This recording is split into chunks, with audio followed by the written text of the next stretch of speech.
모든 나라들이 정치, 경제, 사회 문제들로 큰 어려움을 겪습니다. 그 중에서도 이민자들이 대거 몰려오는 미국 같은 나라에서는 이민과 인종차별에 관한 사회적 이슈가 많습니다.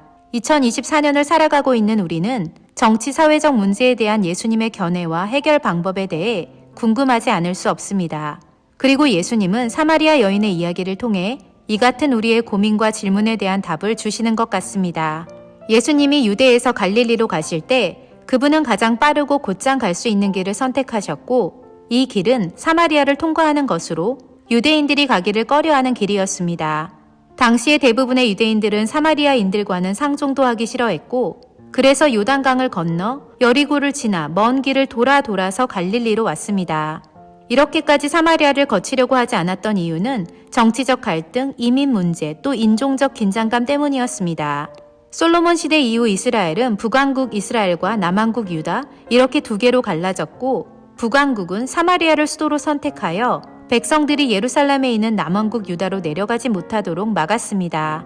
불행하게도 아시리아가 북왕국을 침략했고 아시리아의 이민 정책으로 인해 북왕국은 아시리아 사람들과 이스라엘 사람들의 인종이 혼합된 땅이 되었기에 사마리아는 유대 정통성을 상실한 땅으로 여겨져 유대인들과 사마리아인들 사이에 갈등이 많았던 것입니다.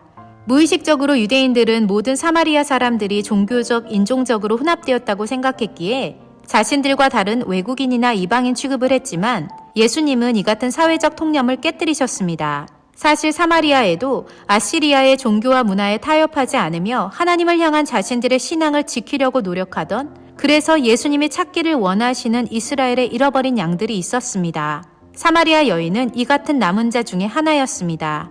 사마리아 여인은 5명의 남편이 있었고 이는 어찌 보면 개인적인 문제인 것 같지만 사실은 사회적 문제와 연관되어 있습니다. 왜냐하면 당시의 결혼은 가족 중심의 큰 일이었기에 여자 혼자만의 결정으로 남편이 5이 될 수는 없습니다. 남편이 아들이 없이 죽을 경우 그 남편의 동생에게 다시 시집가는 것이 관례였고 이와 비슷한 일이 비일비재했을 것이기에 이 여인의 남편의 사망 혹은 이혼 등 여러 가지 이유에 의해 결혼을 5번 했을 수도 있습니다. 예수님은 결코 이 여인을 정죄하지 않으셨고 대신에 다른 사람이 보지 않는 그녀의 영적 상태에 집중하셨습니다.